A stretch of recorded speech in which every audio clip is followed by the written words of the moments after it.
So, who are the most important figures in copywriting and why is it important that you know who they are? Well, if you're a beginner copywriter, then you're probably looking for cheap or free resources to advance your career. You might not even have money saved up yet to take a copywriting course. Good news, many of the most famous copywriters have written books that you can learn from and start applying the principles right away. This is a two-part video where I'm going over the 9 must-know men in copywriting. Let's go with part 1. We're starting off today's video by taking it back to the 1800s. The first full-time copywriter is named John Emery Powers. He made a name for himself working for department stores like Lord & Taylor and Wanamaker's. He's known as being kind of a straightforward and abrasive guy, which is funny because in modern day copywriting, they always say to write like you talk, and he is really a pioneer of that principle. He once wrote an ad for Wanamaker's that said, "We have a lot of rotten gossamers," which is like an old-fashioned lightweight fabric, and things we want to get rid of. So you couldn't really lead with more honesty if you tried, but I think that honesty was disarming to people and it made them think, oh wow, this brand is being so forthcoming, I can really trust them. And one of the quotes of his that I absolutely love is when he says, "Fine writing is not only intellectual, it's offensive."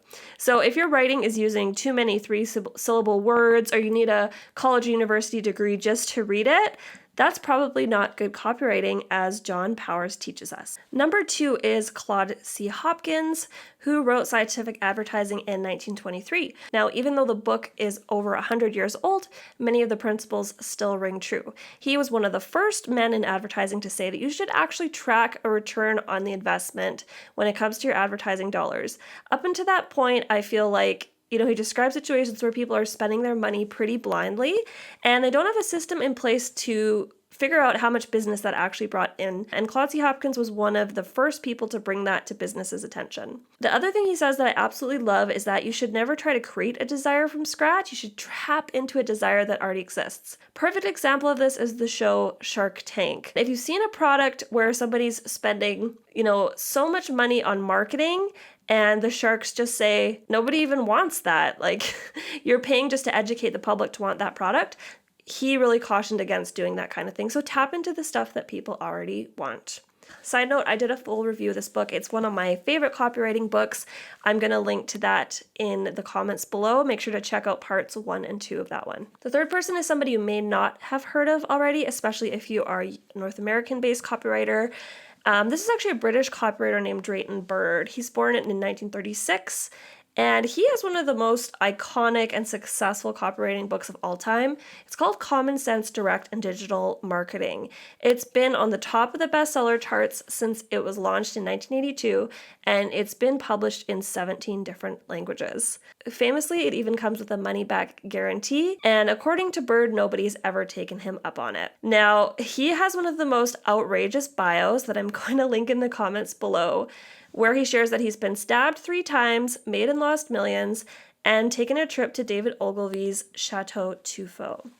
Now, I'm going to be talking more about Ogilvy in part 2 of this video, so no, I have not forgotten about one of the most famous ad men of all time. Lastly, in today's video, I want to mention Eugene Schwartz, who's the author of Breakthrough Advertising.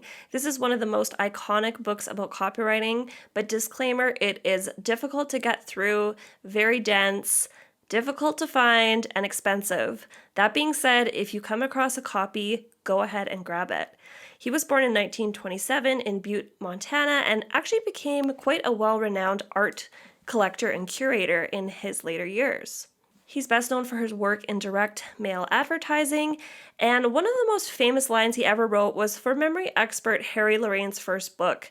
And the line was, "Give me 15 minutes and I'll give you superpower memory." Well, that's it for part 1 of the most iconic figures in copywriting and advertising.